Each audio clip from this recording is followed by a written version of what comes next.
everyone! Today, we are making a delicious chicken penne pasta. Let's start by cutting 5 tomatoes into quarters, mince the garlic, chop the parsley,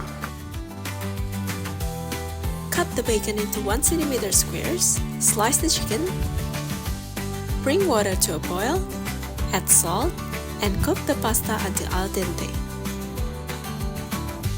Now, fry the bacon until crispy and set aside.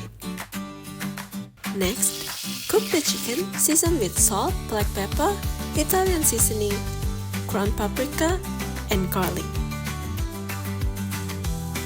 Add the cherry tomatoes, spinach, thickened cream, and Happy Valley Parmesan cheese to create that rich, creamy sauce. Add chili flakes, mix in the pasta and bacon, and let everything simmer until it's perfectly coated. Garnish with fresh parsley, and you're ready to serve.